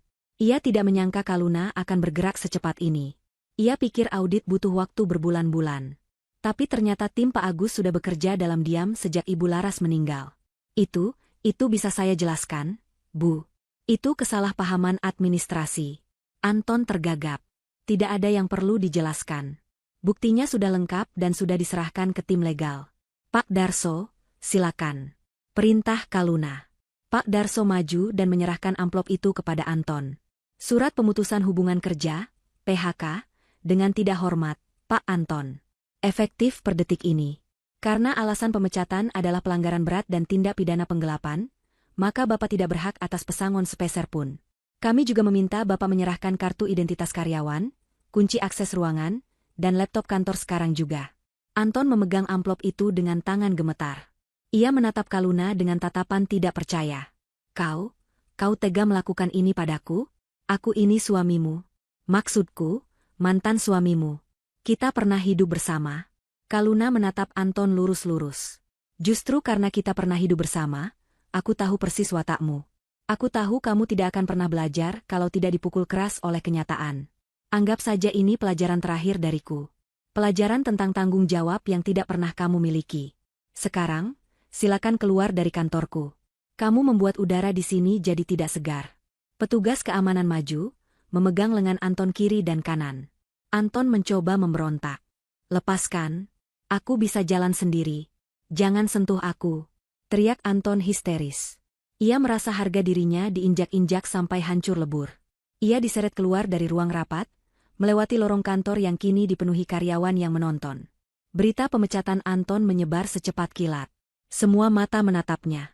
Ada yang menatap kasihan, tapi lebih banyak yang menatap dengan senyum puas. Selama ini Anton dikenal sebagai atasan yang arogan dan suka menindas bawahan. Hari ini, karma itu datang dengan cara yang paling memalukan. Anton digiring sampai ke mejanya. Di bawah pengawasan ketat petugas keamanan, ia dipaksa mengemasi barang-barang pribadinya. Tidak banyak yang bisa ia bawa. Hanya sebuah bingkai foto dirinya sendiri, mug kopi, dan beberapa pernik kecil. Semuanya muat dalam satu kotak kardus kecil. Laptop, ponsel dinas, kunci mobil, semuanya ditarik oleh perusahaan. Setelah selesai, Anton digiring menuju lift, turun ke lobi, dan ditendang keluar, secara harfiah, dari gedung megah yang selama ini menjadi simbol kesuksesannya. Anton berdiri di trotoar di depan gedung pencakar langit itu. Matahari siang bolong menyengat kulitnya. Ia memegang kotak kardus itu erat-erat. Ia tidak punya mobil, tidak punya pekerjaan, tidak punya rumah, dan saldo rekeningnya dibekukan. Ia merogoh saku celananya, hanya ada uang tunai beberapa lembar ratusan ribu sisa dompetnya. Ia menoleh ke atas, menatap lantai 20 gedung itu. Di balik kaca jendela yang gelap, ia membayangkan Kaluna sedang berdiri menatapnya ke bawah, seperti Dewi Keadilan yang baru saja menjatuhkan palu godam. Anton merasa sangat kecil, sebutir debu yang tidak berarti. Rasa sesal mulai merayap naik, tapi bukan sesal karena telah menyakiti Kaluna, melainkan sesal karena ia terlalu bodoh melepaskan tambang emas yang sudah ada di genggamannya. Anton melangkah gontai menyusuri trotoar panas itu, tidak tahu harus pulang kemana. Ke kontrakan Maria? Ia tidak yakin wanita itu akan menerimanya jika tahu ia sudah jadi pengangguran miskin. Matahari sudah mulai condong ke barat saat Anton tiba di depan pintu rumah kontrakan Maria. Ia berdiri terpaku menatap pintu kayu yang catnya sudah mulai mengelupas itu.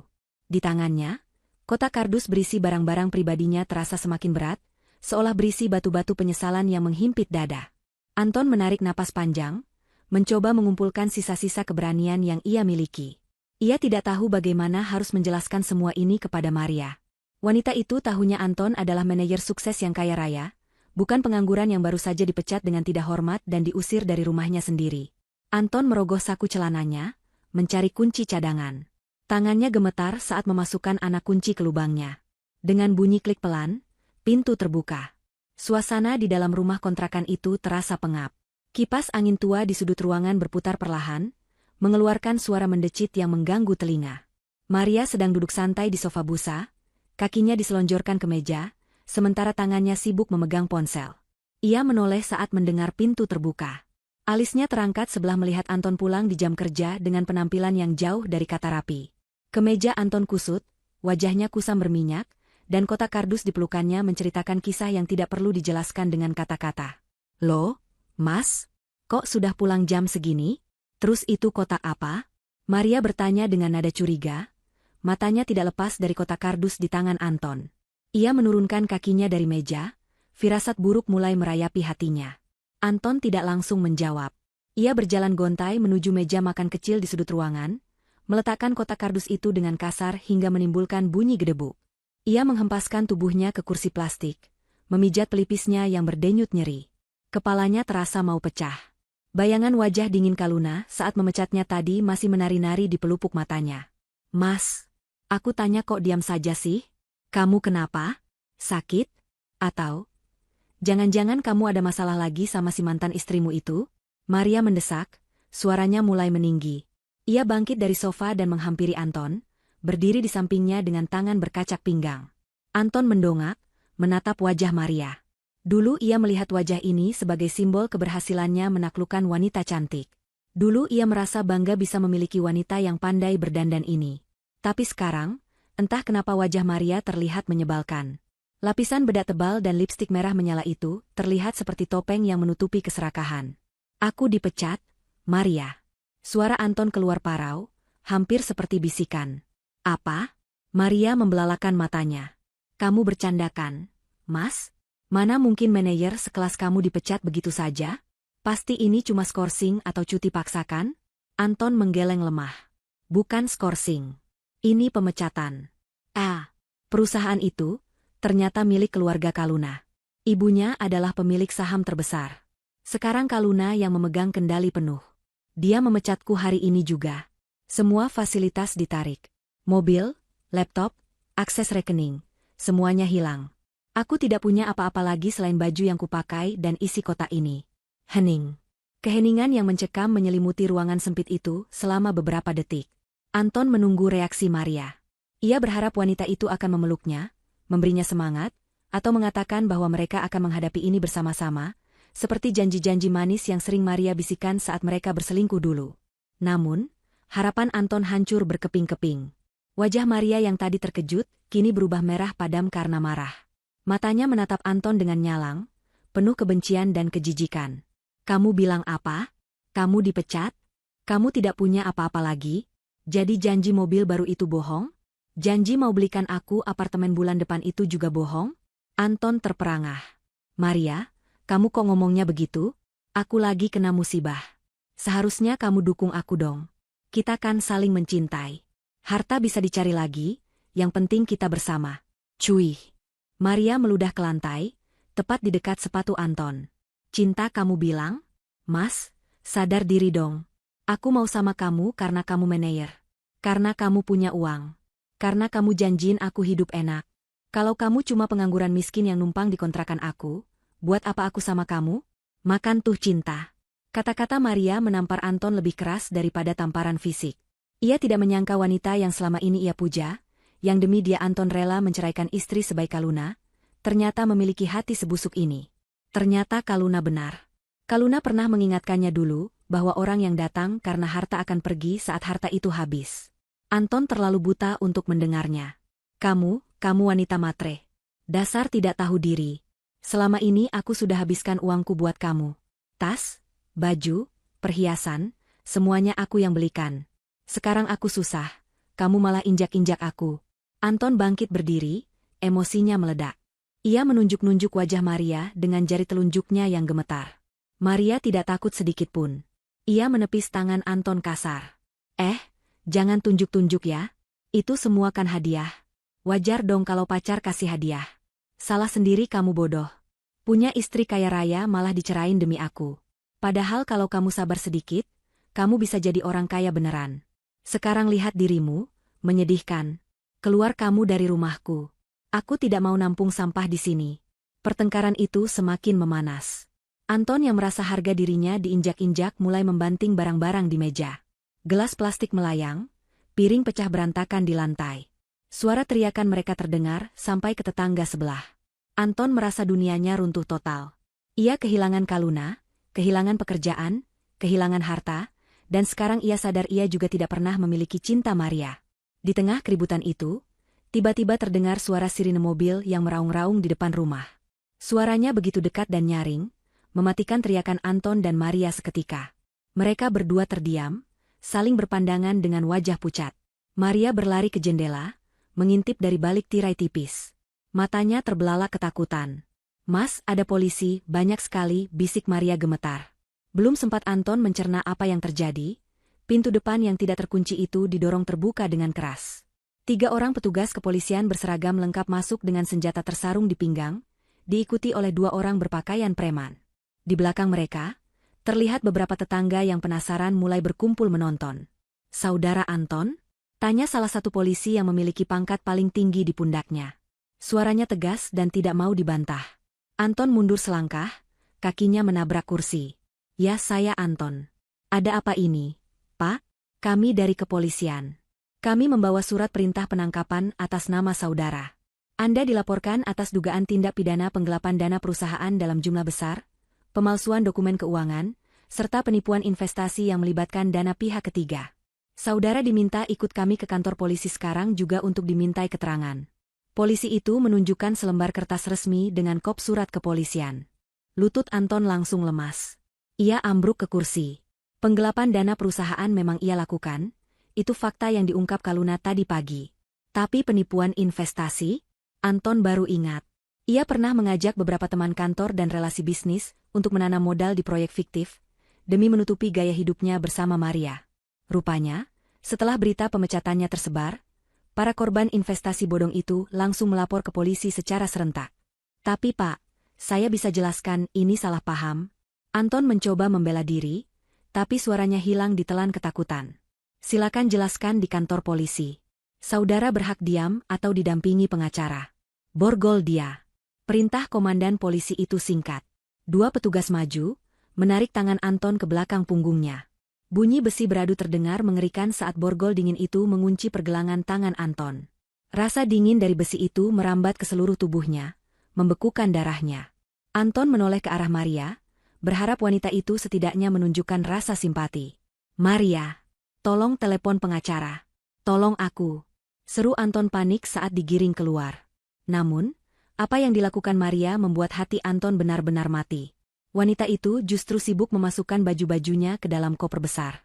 Ia tidak menatap Anton sama sekali. "Jangan bawa-bawa aku. Aku tidak tahu apa-apa soal uang itu. Pak polisi, saya tidak terlibat ya. Saya cuma korban juga. Saya tidak tahu dia penipu." Teriak Maria histeris kepada polisi, berusaha menyelamatkan dirinya sendiri. Anton diseret keluar rumah dengan paksa. Ia melihat Maria menyeret kopernya keluar dari pintu belakang, kabur meninggalkannya begitu saja. Tidak ada air mata perpisahan, tidak ada pelukan. Maria pergi menyelamatkan diri seperti tikus yang melompat dari kapal karam. Anton digiring masuk ke dalam mobil polisi di bawah tatapan mencemooh para tetangga. Ia duduk di kursi belakang mobil patroli yang keras, diapit dua petugas. Air matanya akhirnya tumpah. Bukan karena sedih, tapi karena rasa sakit yang luar biasa akibat pengkhianatan yang bertubi-tubi. Ia telah mengkhianati Kaluna yang tulus, dan kini ia dibalas dengan pengkhianatan Maria yang palsu. Karma itu nyata, dan ia datang dengan kecepatan penuh menghantam hidup Anton tanpa ampun. Mobil polisi melaju membelah keramaian sore, membawa Anton menuju jeruji besi yang akan menjadi rumah barunya, meninggalkan segala mimpi semu yang pernah ia bangun di atas penderitaan orang lain. 3 hari di dalam sel tahanan terasa seperti 30 tahun bagi Anton. Ruangan itu sempit, lembab, dan berbau pesing yang menyengat. Dindingnya terbuat dari beton tebal yang dingin, dan satu-satunya cahaya masuk dari jendela berjeruji kecil di dekat langit-langit. Anton duduk meringkuk di sudut sel, memeluk lututnya sendiri. Pakaian kemeja mahalnya yang ia kenakan saat ditangkap kini sudah kusam, kusut, dan bau keringat. Wajahnya dipenuhi brewok tipis yang tidak terawat. Matanya cekung dengan lingkaran hitam yang semakin gelap di bawahnya. Tidak ada lagi Anton yang gagah dan sombong.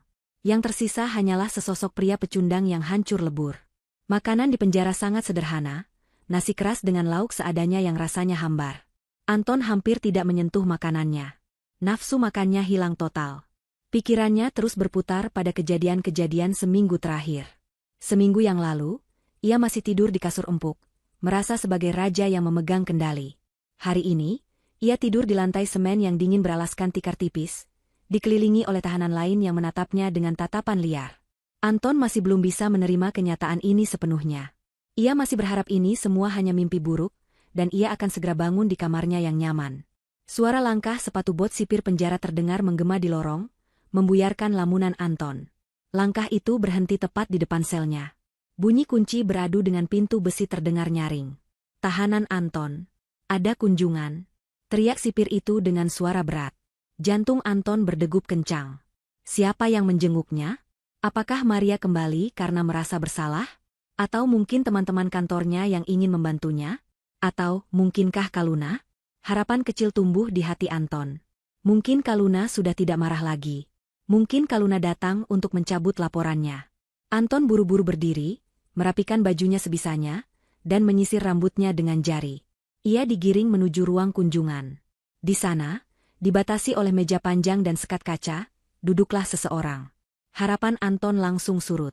Bukan Kaluna, bukan pula Maria. Yang duduk di sana adalah Pak Agus. Pengacara tua itu tampak tenang seperti biasa, mengenakan kemeja batik lengan panjang. Di atas meja di hadapannya, tergeletak sebuah map kulit berwarna hitam. Anton duduk di kursi besi di hadapan Pak Agus. Wajahnya lesu. Pak Agus, Bapak datang mau bantu saya? Bapak mau jadi pengacara saya?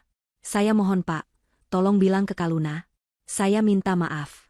Saya mau damai. Saya akan kembalikan semua uang yang saya pakai. Asal cabut laporannya. Saya tidak kuat di sini, Pak.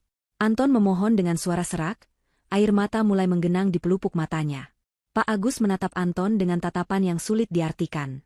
Ada rasa iba, tapi lebih dominan rasa kecewa yang mendalam. Saya datang bukan sebagai pengacara Anda, Pak Anton. Saya datang sebagai pelaksana wasiat almarhumah Ibu Laras. Ada satu hal terakhir yang harus saya sampaikan kepada Anda.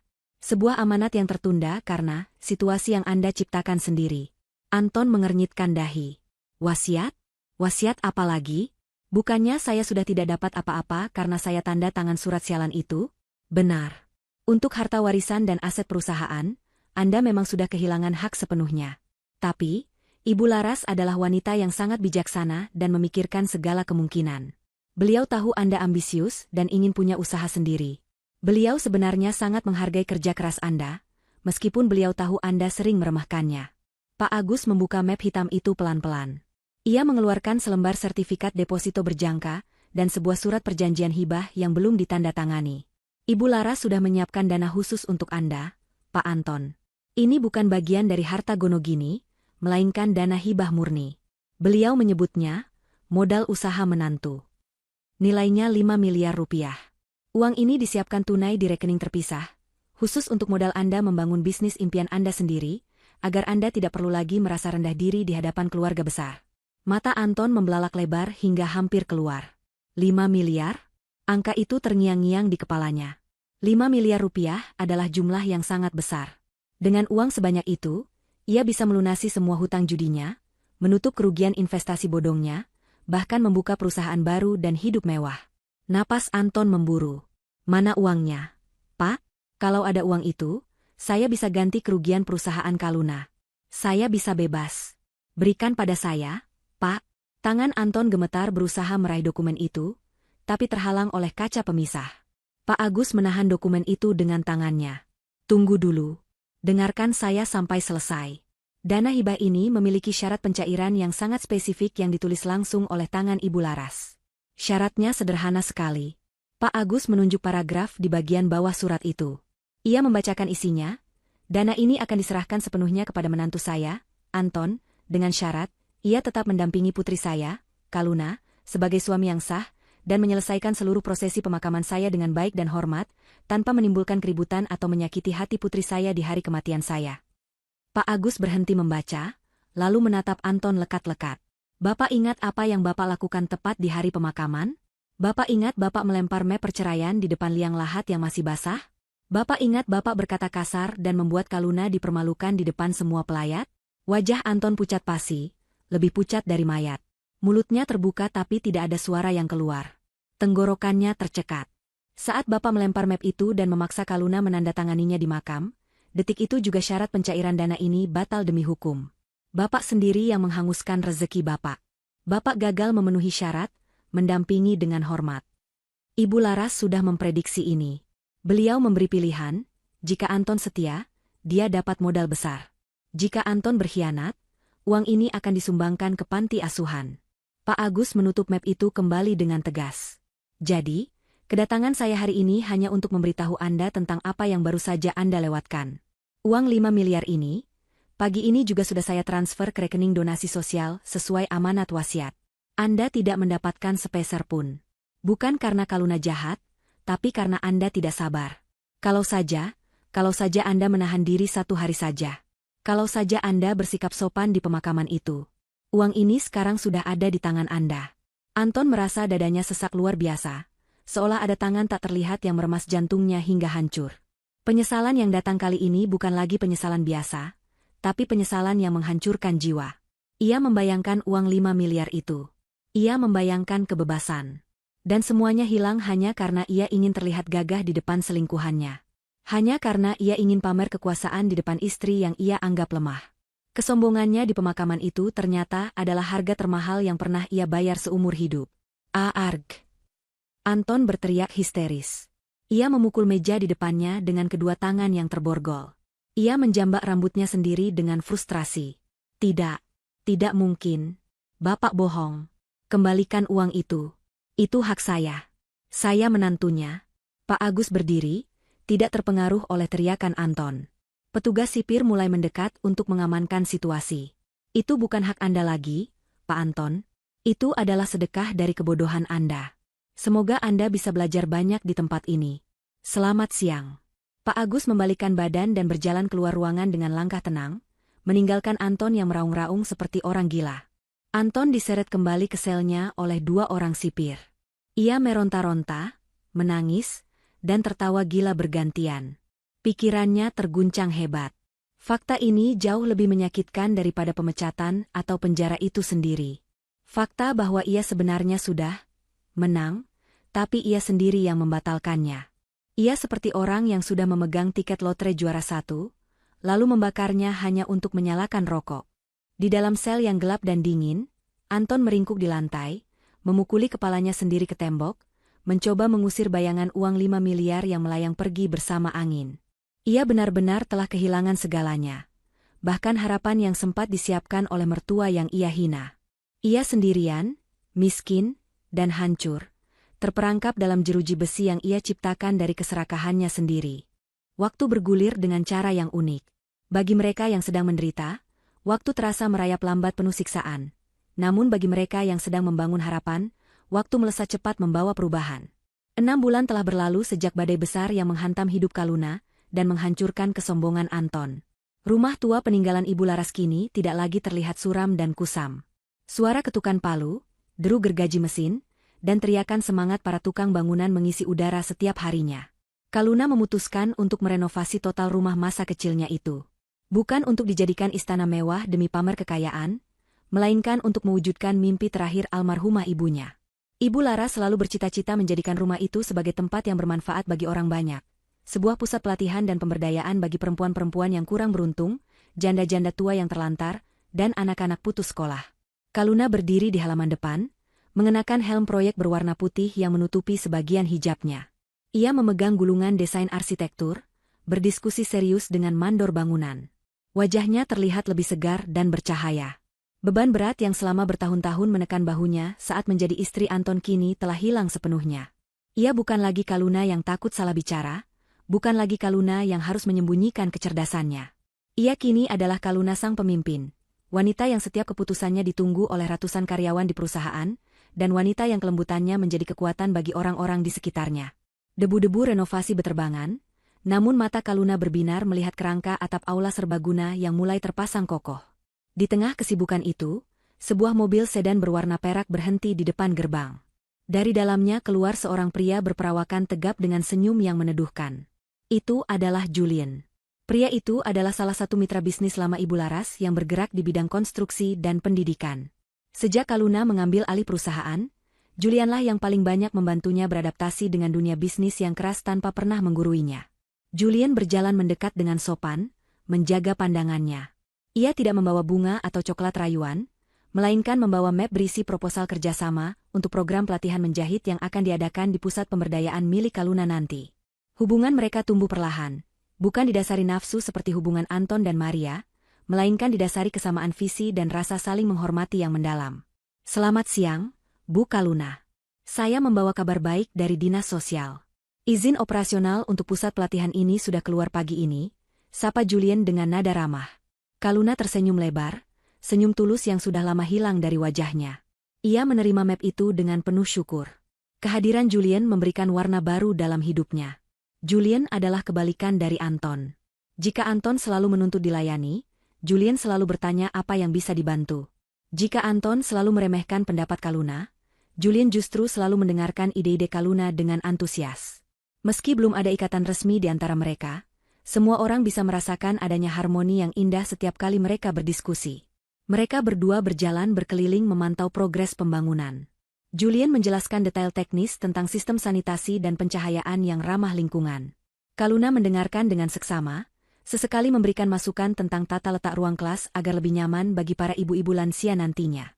Obrolan mereka mengalir lancar, dari urusan semen dan batu bata, hingga pembicaraan tentang harapan masa depan. Di sela-sela obrolan itu, Kaluna merasa hatinya menghangat.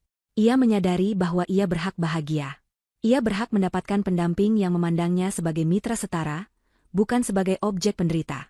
Namun, Kaluna tidak ingin terburu-buru. Ia ingin menyembuhkan luka batinnya terlebih dahulu sampai benar-benar kering sebelum membuka lembaran baru sepenuhnya. Sore harinya, setelah para tukang pulang dan Julian pamit, Kaluna masuk ke dalam bagian rumah utama yang masih dipertahankan bentuk aslinya. Ia mulai memilah barang-barang lama yang tersimpan di gudang untuk dibersihkan. Saat membongkar sebuah kotak kardus berdebu di pojok ruangan, tangan Kaluna terhenti. Di dasar kotak itu, tertumpuk di bawah majalah-majalah bekas, terdapat sebuah bingkai foto berukuran sedang. Kaca bingkainya sudah sedikit retak di ujungnya. Kaluna mengangkat foto itu dan meniup debu yang menempel. Itu adalah foto pernikahannya dengan Anton 5 tahun yang lalu. Dalam foto itu, Anton terlihat gagah dengan senyum lebar penuh percaya diri, sementara Kaluna berdiri di sampingnya dengan senyum simpul yang terlihat malu-malu. Saat itu, Kaluna mengira senyum Anton adalah senyum kebahagiaan karena memilikinya. Kini ia tahu, itu adalah senyum kemenangan seorang manipulator yang berhasil mendapatkan istri penurut untuk dijadikan pembantu gratis. Kaluna menatap wajah Anton di foto itu. Anehnya, ia tidak lagi merasakan kemarahan yang meledak-ledak. Ia juga tidak merasakan kesedihan atau kerinduan. Yang ia rasakan hanyalah kehampaan. Sosok di foto itu terasa seperti orang asing yang pernah numpang lewat dalam hidupnya, dan meninggalkan jejak lumpur yang kini sudah ia bersihkan. Kaluna membawa foto itu ke halaman belakang. Di sana, ada sebuah tong besi tempat para tukang biasa membakar sisa-sisa potongan kayu yang tidak terpakai. Api kecil masih menyala di dalam tong itu. Langit sore mulai berwarna jingga kemerahan, menciptakan suasana yang melankolis namun indah. Kaluna berdiri di depan tong api. Ia menatap foto itu untuk terakhir kalinya. Ia teringat masa-masa sulit saat ia harus berhemat demi Anton, saat ia dimaki karena masakan kurang asin, dan saat ia ditinggal sendirian di rumah sakit menjaga ibunya.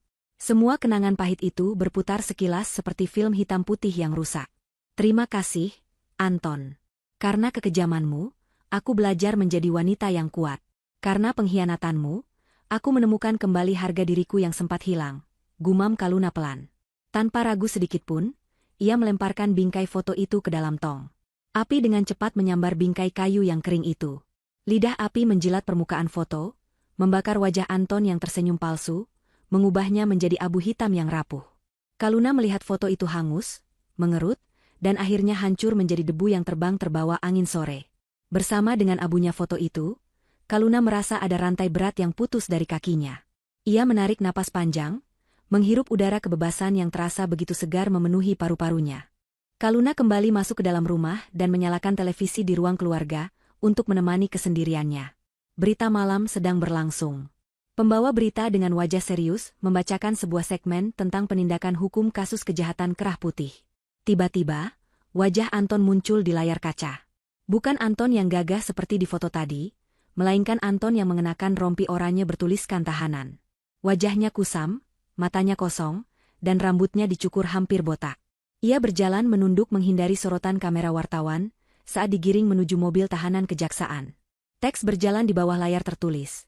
Mantan manajer divonis 5 tahun penjara atas penggelapan dana dan penipuan investasi. Pembawa berita menjelaskan bahwa hakim menjatuhkan vonis maksimal, karena terdakwa tidak menunjukkan itikat baik untuk mengembalikan kerugian para korban dan terbukti memberikan keterangan berbelit-belit. Selain itu, seluruh aset pribadi yang tersisa disita negara untuk mengganti kerugian. Anton resmi menjadi narapidana miskin yang akan menghabiskan separuh dekade ke depan di balik jeruji besi. Kaluna menatap layar TV itu tanpa ekspresi. Dulu, mungkin ia akan menangis melihat suaminya menderita. Tapi hari ini, ia hanya melihat konsekuensi logis dari sebuah perbuatan. Hukum tabur tuai itu nyata. Siapa yang menanam angin, ia akan menuai badai. Kaluna mengambil remote kontrol di meja. Ia tidak ingin menghabiskan waktunya untuk menonton penderitaan orang lain, meskipun orang itu pernah menyakitinya. Anton sudah menjadi masa lalu. Masa depan Kaluna ada di tumpukan proposal di meja kerjanya, di bangunan pusat pelatihan yang sedang tumbuh di halaman depan, dan mungkin, ada pada sosok Julian yang besok akan datang lagi membawa ide-ide baru. Klik. Kaluna mematikan televisi. Layar menjadi gelap. Ruangan itu kini hening dan damai. Kaluna beranjak ke dapur untuk menyeduh teh hangat. Besok adalah hari besar, peresmian tahap pertama pusat pemberdayaan perempuan miliknya. Ia harus tidur nyenyak malam ini.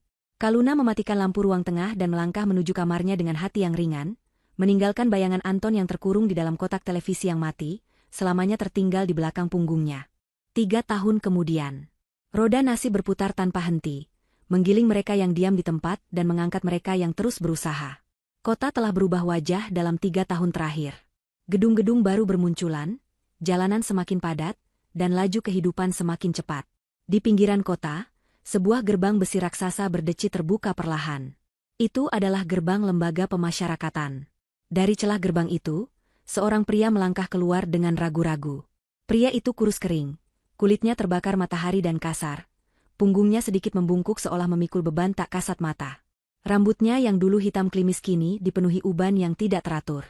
Wajahnya yang dulu tampan dan sombong kini penuh dengan guratan-guratan penderitaan dan kepahitan yang mendalam. Itu adalah Anton. Ia bebas bersyarat lebih cepat karena kelakuan baik. Atau lebih tepatnya karena ia tidak punya energi lagi untuk berbuat ulah di dalam penjara. Di tangannya, ia hanya memegang sebuah kantong plastik hitam berisi 2 potong baju lusuh dan sepasang sandal jepit cadangan. Tidak ada mobil mewah yang menjemputnya. Tidak ada keluarga yang menyambutnya dengan pelukan haru. Tidak ada Maria yang dulu berjanji sehidup semati. Bahkan teman-teman lamanya yang dulu sering ia traktir di klub malam sudah memblokir nomornya sejak lama. Anton berdiri sendirian di trotoar depan penjara, diselimuti debu jalanan yang beterbangan. Ia menarik napas panjang, namun udara kebebasan ini terasa sesak baginya. Ia bebas, tapi ia tidak punya tujuan. Anton mulai berjalan kaki menyusuri jalan raya menuju pusat kota. Uang di sakunya hanya cukup untuk makan 2 hari. Ia mencoba melamar pekerjaan di beberapa tempat yang ia lewati. Ia masuk ke toko bangunan, ditolak karena dianggap terlalu tua dan lemah. Ia mencoba melamar jadi tukang cuci piring di warung makan, diusir karena penampilannya yang seperti gelandangan membuat pelanggan tidak nafsu makan. Ia bahkan mencoba mendatangi kantor lamanya, berharap ada belas kasihan dari mantan kolega. Namun, ia tidak diizinkan masuk oleh satpam baru yang tidak mengenalinya. Ia hanya bisa menatap gedung pencakar langit itu dari luar pagar, tempat di mana dulu ia pernah menjadi raja kecil. Rasa lapar mulai menggerogoti perutnya, tapi rasa malu lebih menggerogoti jiwanya. Langit sore itu berubah gelap dengan cepat. Awan hitam bergulung-gulung di atas kota, membawa aroma hujan yang pekat. Anton terus berjalan tanpa arah, kakinya lecet karena sandal jepit yang tipis. Ia sampai di sebuah perempatan besar di kawasan elit kota. Lampu lalu lintas menyala merah, menahan laju kendaraan-kendaraan mewah yang hendak pulang kerja. Anton berdiri di pinggir trotoar, menunggu giliran menyeberang. Matanya terpaku pada sebuah papan reklame raksasa, billboard, yang terpampang megah di seberang jalan. Di papan reklame itu, terpampang wajah seorang wanita yang sangat ia kenal. Wajah itu terlihat anggun, berwibawa, dan memancarkan kecantikan yang matang. Wanita itu mengenakan busana muslimah modern yang elegan, tersenyum sambil memegang penghargaan. Tulisan besar di sampingnya berbunyi, Kaluna Larasati, pebisnis wanita inspiratif tahun ini, pendiri pusat pemberdayaan perempuan laras hati. Anton terpaku. Mulutnya sedikit terbuka. Itu Kaluna. Istrinya, mantan istrinya. Wanita yang dulu ia sebut kampungan dan tidak punya masa depan. Sekarang wajahnya menghiasi kota, menjadi simbol kesuksesan dan kebaikan hati. Anton melihat ke bawah, melihat dirinya sendiri. Baju kaos oblong yang bolong di bagian ketiak, celana bahan yang sudah memudar warnanya, dan kaki yang kotor penuh debu. Perbedaan antara dirinya dan Kaluna bagaikan bumi dan langit. Ia merasa sangat kerdil. Penyesalan yang selama ini ia pendam di penjara kembali meledak. Kali ini lebih menyakitkan karena ia melihat bukti nyata betapa tingginya Kaluna telah terbang meninggalkannya. Tiba-tiba, hujan turun dengan deras. Air langit tumpah ruah membasahi bumi, persis seperti suasana di pemakaman Ibu Laras 3 tahun lalu. Orang-orang di trotoar berlarian mencari tempat berteduh. Tapi Anton tidak bergerak. Ia membiarkan hujan mengguyur tubuhnya, berharap air itu bisa membasuh dosa-dosanya, meski ia tahu itu mustahil. Ia kedinginan, menggigil hebat di pinggir jalan. Sebuah mobil sedan hitam mengkilap berhenti tepat di depan Anton karena lampu merah. Kaca mobil itu gelap, namun karena lampu jalan yang terang, Anton bisa melihat samar-samar ke bagian dalam mobil melalui kaca samping yang sedikit berembun. Jantung Anton seolah berhenti berdetak. Di dalam mobil yang hangat dan nyaman itu, duduklah Kaluna. Ia tidak sendirian. Di kursi kemudi, duduk Julien yang terlihat gagah dan tenang. Dan di kursi belakang, terlihat seorang anak kecil perempuan yang lucu sedang tertawa-tawa sambil memegang boneka. Kaluna terlihat menoleh ke arah Julien, tertawa bahagia menanggapi lelucon suaminya itu. Wajahnya bersinar, jauh lebih cantik daripada yang ada di papan reklame. Itu adalah wajah wanita yang dicintai dengan tulus, wanita yang hidupnya penuh berkah. Mereka terlihat begitu sempurna. Keluarga kecil yang harmonis, hangat, dan terlindungi dari hujan badai di luar. Kaluna sama sekali tidak menoleh keluar jendela. Ia tidak menyadari bahwa di trotoar yang becek, hanya berjarak 2 meter darinya, berdiri sesosok hantu dari masa lalunya yang sedang menatapnya dengan tatapan nanar penuh kepedihan. Anton ingin berteriak. Ia ingin memanggil nama Kaluna. Ia ingin mengetuk kaca mobil itu dan memohon ampun. Tapi suaranya tercekat. Tangannya kaku. Ia sadar, ia tidak punya hak lagi. Ia hanyalah orang asing yang tidak relevan. Kaluna sudah berada di dunia yang berbeda, dunia yang dulu Anton sia-siakan. Lampu lalu lintas berubah menjadi hijau. Mobil Julien mulai melaju perlahan. Anton secara refleks melangkah maju, seolah ingin mengejar mobil itu. Namun, langkahnya ceroboh. Kakinya terpeleset di pinggir trotoar. Pada saat yang bersamaan, ban belakang mobil sedan itu melindas genangan air lumpur yang cukup dalam di pinggir jalan. Cepraaat. Air lumpur hitam dan kotor muncrat dengan deras, menyiram tubuh Anton dari ujung rambut sampai ujung kaki. Anton jatuh terduduk di trotoar yang basah. Bajunya yang sudah lusuh kini semakin kotor oleh lumpur jalanan. Ia mengusap wajahnya yang penuh lumpur dengan tangan gemetar. Ia melihat lampu belakang mobil sedan itu semakin menjauh, menghilang di balik tirai hujan yang lebat, membawa serta Kaluna dan kebahagiaannya. Anton ditinggalkan sendirian di sana. Basah kuyup, kotor, lapar, dan hina. Ia duduk bersimpuh di tengah hujan deras, mirip seperti posisi Kaluna di makam dulu. Namun bedanya, Kaluna bangkit menjadi berlian, sedangkan Anton tetap menjadi lumpur. Ia menundukkan kepalanya dalam-dalam, menangis meraung-raung yang suaranya kalah oleh suara guruh yang menggelegar. Ia teringat kata-kata terakhirnya yang sombong kepada Kaluna, ibumu yang sudah mati itu juga pasti setuju. Kini, di tengah hujan yang menghunjam kulitnya, Anton sadar. Ya, Ibu Laras memang setuju. Ibu Laras dan Tuhan telah setuju untuk memberikan keadilan yang seadil-adilnya. Anton telah menukar surga rumah tangganya dengan neraka dunia yang ia ciptakan sendiri. Dan sekarang, ia harus menjalani sisa hidupnya dengan memikul penyesalan abadi, menjadi penonton yang menyedihkan bagi kebahagiaan wanita yang pernah ia buang. Di kejauhan, papan reklame wajah Kaluna masih bersinar terang, seolah tersenyum menatap kota, tidak terusik oleh badai, tidak terusik oleh Anton yang kini hanyalah sebuah titik noda kecil di pinggir jalan yang sebentar lagi akan hanyut terlupakan.